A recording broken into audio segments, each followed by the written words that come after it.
Al Jazeera English released a piece where they had Marc Lamont Hill, former CNN reporter, talking to a former Israeli army general about the civilian death toll in Gaza.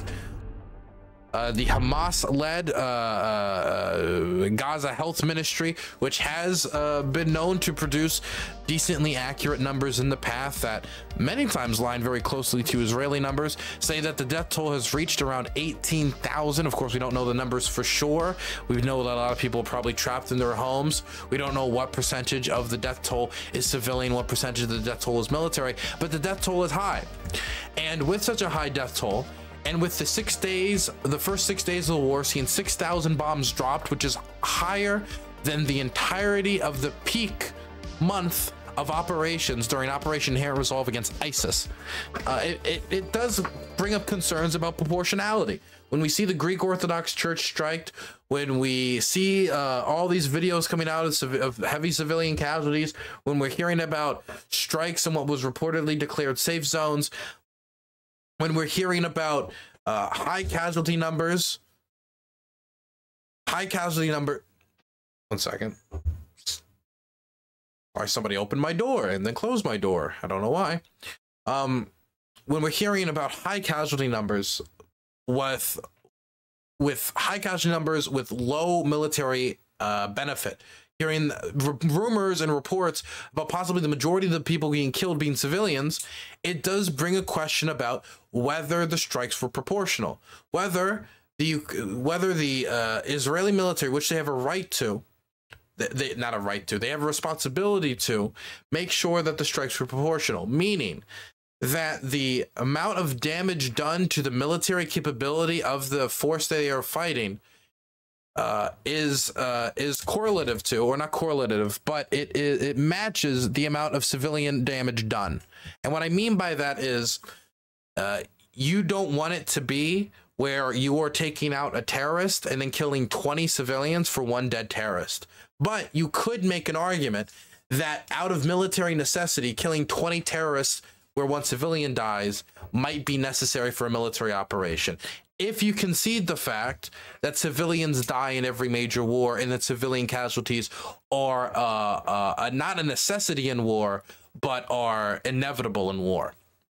So there's a responsibility of nation states to proportionality, that the strikes are proportional, that the military gain is proportional to the civilian damage done. And with so much damage being done in Gaza, with so much brutality being done, there is a question about what rules of engagement the Israeli military has in order to strike these targets. How do they make the decision-making process? We know that they use a lot of AI in finding targets for the decision-making process. How reliant are they on the AI? Could commanders becoming overly reliant on the AI? How well do the commanders who are making the decisions know those AI programs? How willing are they to accept civilian casualties when they make these strikes? How much warning are they giving? There's so much. I mean, the process of making warnings before making the strikes being done away with. There's so many questions that I don't think we've gotten a clear answer to. It's part of the reason why I want the American government to do a review with the Israeli government of their rules of engagement to determine and go through different strikes that they've done that they can justify to the American government or fail to justify to the American government to help us decide if Israel is compliant with American and international law when it comes to their strikes, whether it comes to our own laws like the Leahy laws or international law. But according to certain State Department officials like Josh Paul who have resigned, that type of process is not currently underway. Anyway, Marc Lamont Hill wanted to bridge this type of topic, wanted to bridge this issue with a former Israeli general. So let's see what they have to talk about. Amidror, thank you so much for joining me on Upfront. Thank you very much for inviting me. After the October 7th attacks, Israel launched a devastating counteroffensive in Gaza. It caused unprecedented levels of destruction and, of course, civilian deaths. Now, one of the great concerns from the international community, from human rights organizations, and indeed from other nations, has been that Israel has not followed the rules of war, particularly this question of proportionality right now. For every Hamas soldier killed, there have been at least 2 civilians in Gaza killed. Does that seem like an acceptable ratio? No, it's not acceptable. And this is why we think that Hamas is making Wait, let me hear that statistic again. Civilians in Gaza killed. Does that seem like rationality right now? For every Hamas soldier killed, there have been at least 2 civilians. That was the reporter I was talking to. It was like 66% of the casualties were civilian. In Gaza killed. Does that seem like an acceptable ratio? Oh, I should also mention, this is Al Jazeera. And while I don't think Marc Lamont Hill is a deceitful or deceptive journalist, even though he's a very aggressive journalist, which isn't necessarily a bad thing, he's very aggressive in questioning, which sometimes it can be annoying. Sometimes I think it's needed. I think he does it quite well. But Al Jazeera is funded by the Qatari government, which has a very clear position when it comes to this war. No, it's not acceptable. Which is This is anti-Israel. why we think that Hamas is making crimes against humanity by fighting within civilian population. Something that... Oh, I'm sorry. Somebody just brought this up in chat. I forgot to mention. That 2-to-1 death toll is from the IDF. Just putting that out there. That's the Israelis saying that. So if the Israelis are saying for every 1 Hamas guy they kill 2 civilians, what does that say about what the death toll could possibly be? It could be even higher. Maybe their numbers are right. Maybe it's higher. But it does indicate that more civilians are dying than Hamas fighters in this war. And there has to be a calculus made. There has to be a calculus. If we kill 2 civilians for every Hamas fighter killed in the way Israel is engaging in the war right now, which is with overwhelming ferocity, with an overwhelming bombing campaign, is this counterproductive? Is this going to create more people who sympathize with Hamas down the line? And is this going to push more people into the arms, especially if they do not resolve the issues that created this tension in the first place once this is all over? That cannot not allowed by the international law. The fact that Hamas is using human shield, women, children, and old people to defend itself by fighting from their houses and from their streets, and don't let these people to go out of the area of the battlefield. No question that it is a crime against humanity, and Hamas should be punished.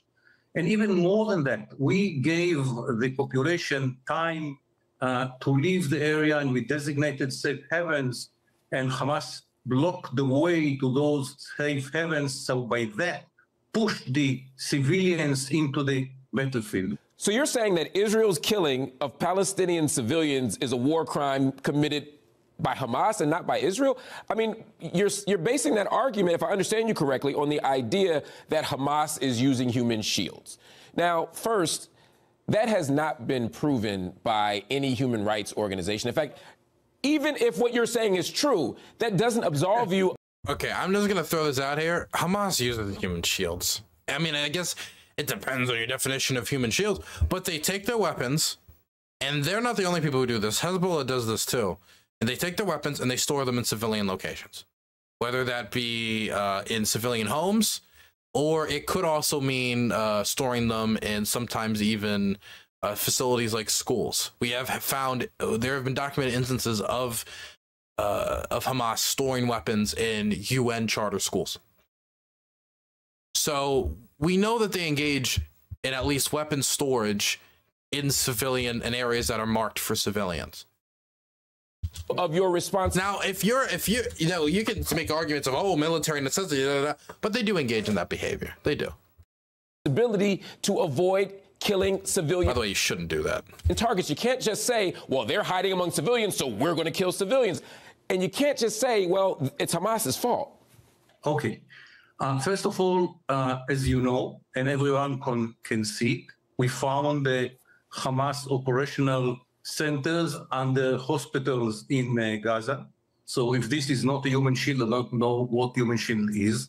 We have pictures of Hamas. That hasn't been proven, sir. No, I don't worry. My friends wear them, so I don't need your improvement. You haven't offered the world any proof. I want you to finish your answer, but I just want to be clear for the audience's benefit that under international law, to change the status of a hospital to a military target, the burden of proof is on Israel to demonstrate that it is a Hamas command center. It's not enough. This is true, by the way. The burden of proof is on those who do the strikes to prove that they had a good reason to do the strike once all these civilian casualties start popping up. Yes, that is true. to say there's a Hamas fighter there. It's not enough. It is, the burden of proof isn't on the civilian who got struck to prove that their home wasn't actually a Hamas training camp.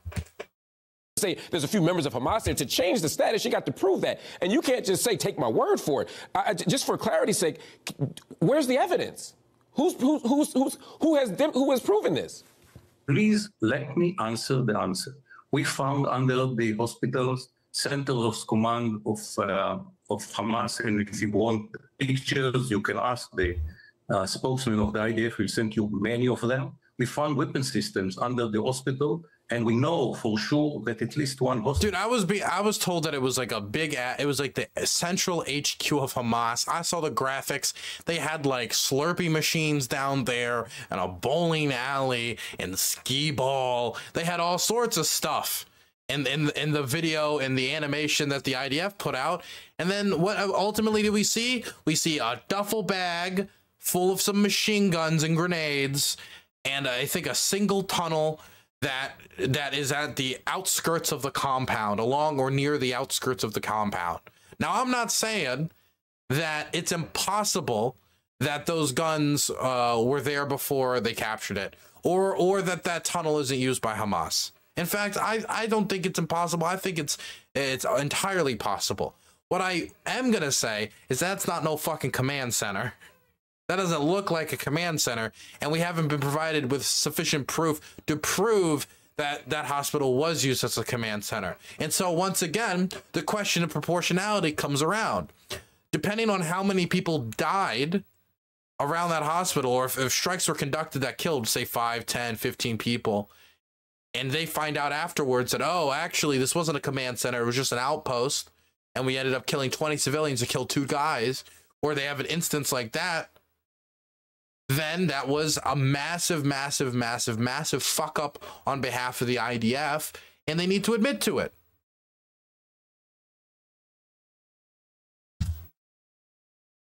This was killed in the hospital by Hamas people. It's not the only hospital under which there are command and control headquarters of Hamas. We have pictures of Hamas people going with children around them, so we cannot kill them. If you want the picture, I will send you. And the fact you I know that you will not show it. I know your network, you will not show it anyhow. And the fact that we are killing civilians, what is the alternative? That we will not kill any civilian, and we cannot fight Hamas, because Hamas is fighting from behind the civilians. So the alternative not to kill civilians, the practical meaning of it, is not to kill Hamas. It's to let Hamas to rule the Gaza Strip after this. Mind you that Marc Lamont was making the point that you have to justify your strikes, not that civilians can never die in strikes. His point was that the Israeli military has to justify these strikes. Declaration of war and atrocities and primitive and barbarian action which was done by Hamas. And you tell me, because they're hiding so nicely behind civilians, and you cannot kill civilians, so they will be immune. We are not buying the logic, and we will continue to destroy Hamas. And if the payment will be paid by the civilians of Gaza, they can apply to Hamas. Hamas is there. Hamas was elected by them, and they can apply to Hamas and ask Hamas to fight to stop the war. By the way, if they surrender, immediately we will not kill any civilian. 44%, a little more than 44% of the Palestinian people voted for Hamas. As a plurality in 2006. About half of the Palestinian population right now is under 18, meaning that most people in Gaza absolutely did not vote for Hamas. That's also just factually incorrect. Your vision of security rests upon a military strategy that, as you've just described, will inevitably kill citizens, civilians, and will lead to the destruction of more monuments, more cultural sites, more parts of civil society. If all of this happens, do you not worry that it will only foment more resistance, more violence, more people who have antipathy towards the Israeli government? I mean, there are security and terrorism experts who actually caution this. They say that Israel's widespread killing of Palestinian civilians increases the risk of violent attacks against Israelis. How do you respond to these warnings that what you're doing, that Israel's bombardment of Gaza will actually make Israel less secure? I see that you don't remember the situation before the 7th of October. Before the 7th of October, there was a ceasefire. Israel didn't attack Gaza. Israel gave many people from Gaza to come to work in Israel. Israel gave economic help to go into Gaza. Not many people, but sure. Jazz, thank you so much for the primer. Jazz 1979. I appreciate the primer. But again, what he's trying to put forward is the idea that, look, Israel tried to play nice with the Palestinians, and look where that got us. You can't play nice with them. Problem is, though, people were still dying, whether it be on protests on the border, people getting sniped, whether it has to do with settler violence or continued illegal by Israeli legal standards, by the way. Not only international law, all the settlements are illegal under international law, but under Israeli legal standards, continued settlement expansion, illegal settlement expansion. And when we have Netanyahu's government in power, backed by the most far-right elements, I do not think that that government is particularly putting forward a plan to try to settle any of these issues. And they haven't put forward a plan to try to settle any of these issues outside of the non-starter that they made with the Trump administration. And so settlement expansion continues. A normalization with most of the Arab world was underway, and continued settlement violence and the blockade. All of these conditions created a pressure cooker, and with no release, no avenue out, and no even an inkling, not even an inkling of a signal that Tel Aviv, the government in Tel Aviv, was interested in finding a settlement. I don't think that it was, Israel was playing nice until all of a sudden this just came out of nowhere. Of course, what happened on January 6th was absolutely awful, but let's not paint it like Israel was playing nice, then all of a sudden the niceties all just fell apart. Occupation in and of itself is a violent act, and the continued occupation of Palestinian land in the West Bank in and of itself is a violent act. It does not justify what happened on October 7th, but again, let's not pretend that all these events just magically fell out of the sky. I mean, you don't let me to answer the question. But I can't allow you to say things that aren't true. Less than 1% of the Gazan population had work permits. What was the number of Gazans who could work in Israel? I'll give you the number: 18,000 people. Right. There are 2.2 million people in Gaza. That's not a large number. Most people in Gaza cannot leave or cannot enter or leave. Did I say huge? I never said huge percentage. I said the hardest thing for people to understand is the state of affairs and the status quo was perfectly acceptable for Netanyahu's government, and what was something that they were perfectly willing to preserve and keep going in perpetuity. That was not something the Palestinians were willing to accept, and it was Netanyahu's mistake to think that status quo could be kept in perpetuity. Now, the wrong reaction to have to this is, wow, to have any leniency for the Palestinians, to allow them any level of sovereignty would be a horrid mistake. The path we chose was wrong, not because we found a final settlement with the Palestinians, but because we were not strong enough in our dealings with them. I don't want that to be the reaction people have to this, because I feel like all it's going to do is kick the can down the road 10 times harder. They try to help to promote the economy of Gaza by letting 0.001% of people come in. Okay, go ahead. Please finish. Did you finish the statistics, which is not true? Children are not going to work in Israel. Women are not going to go to work in Israel. The only man after the age of 24 or 30. So, with all due respect to your statistics, please correct your statistics. I didn't. Do not have any connection to the reality. But let me answer. Stop me again and again. That's fine, because you've once again said, respectfully, sir, you've once again said something that's untrue factually. But I'll allow you to continue. Well, it's true. I didn't say it's a high percentage. I say 18,000 people from Gaza went out every day to work in Israel. This is a number. If it's, you say that it is too little, maybe. So should we give more people to work in Israel without the atrocities and the violation of the ceasefire by Hamas? Probably today we had with 25,000. I don't know, probably. Because that was the intention of Israel, to give more workers to go out of Gaza and to work in Israel.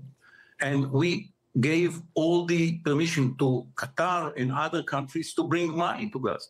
And the Palestinian Authority sent money to Gaza because our interest was to promote the economy of Gaza, because people believed in Israel, huge mistake, that Hamas has some responsibility for the people of Gaza, and by promoting the economy, we are pushing away the plan of Hamas to attack Israel. We made a mistake.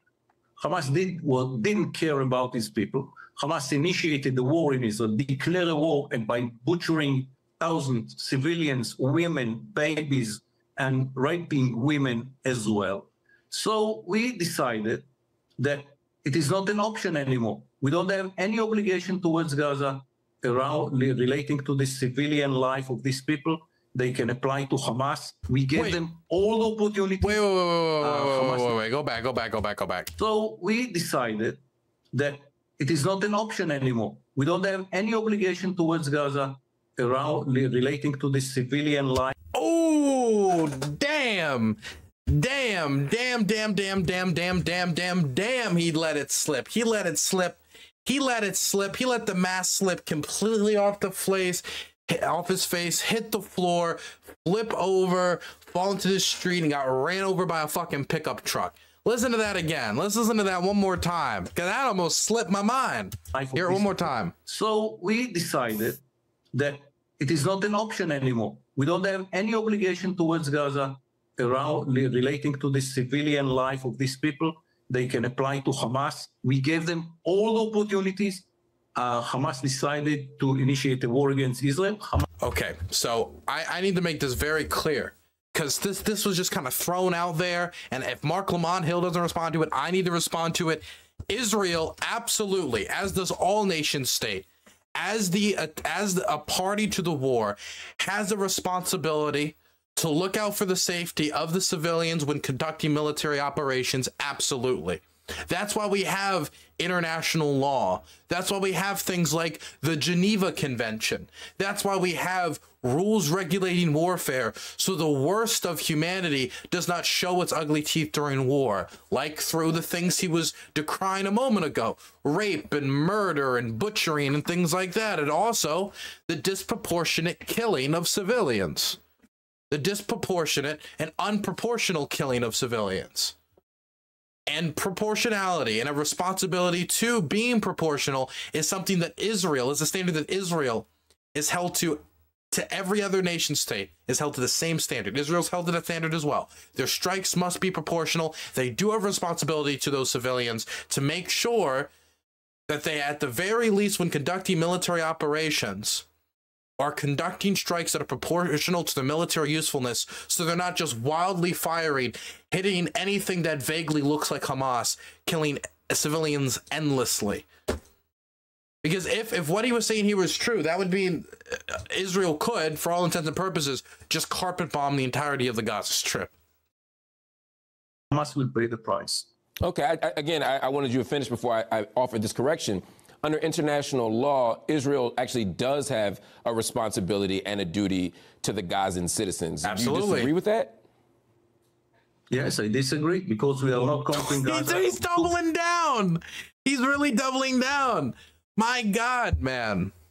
And his former Israeli general, could you imagine this guy sieging your city? Agree with that? Yes, I disagree, because we are not conquering Gaza. We took in 2006 all the Israelis out of Gaza. No one soldier in Gaza, no one civilian. Again, all of his reasons for why Israel doesn't have to follow international law is just like, we did this thing for the Palestinians, we did that thing for the Palestinians, and now you're asking for us not to. Yes, we're asking you not to. The first time you hear Arabic in the Gaza Strip. In Gaza, No Israeli. Who controls the border of Gaza? Who controls the border of Gaza? Egypt. You're talking about the Rafah border. What I'm saying is that Israel controls or border. Basically, Israel has redeployed its troops in 2006 from inside of Gaza to the periphery of Gaza. Israel controls what goes into Gaza and what comes out of Gaza. Israel controls the population registry. Israel controls the flow of people and the flow of money. Israel controls Gaza by land, air, and sea. Is anything that I just said untrue? A lot of what is in Gaza is smuggled in through hastily made tunnels that collapse all the time on the people who dig them. That's how people can, like, people will order food across the border, like KFC, and have it like smuggled in under the tunnels and then eat it in Gaza. I've seen the videos of it. It's wild. Which part? Everything that you said is not true. Israel does not control the population registry of Gaza? No. Israel doesn't control the flow of goods in and out of Gaza? No. Israel does not have any military presence on the border of Gaza? Between Israel and Gaza, but not between Gaza and Egypt.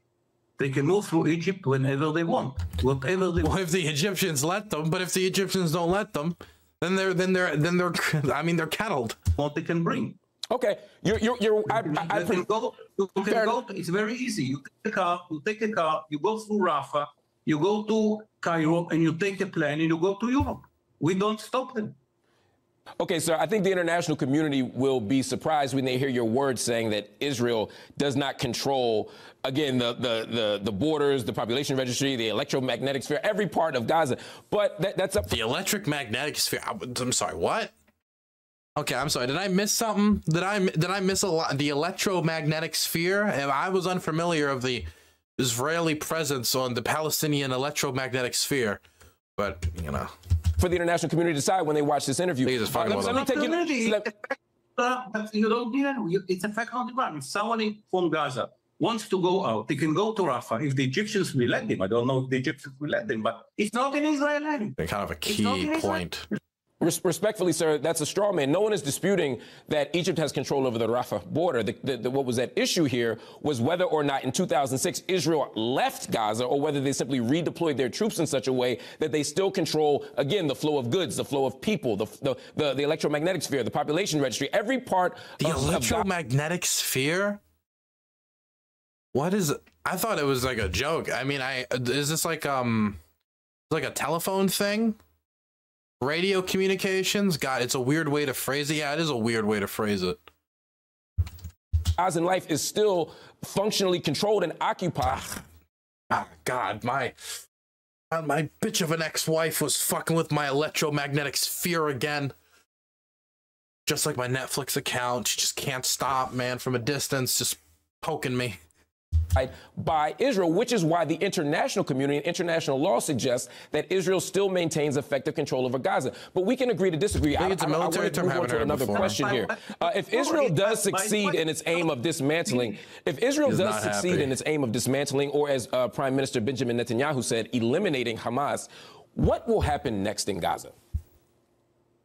First of all, I think that you don't give your audience the real situation on the ground.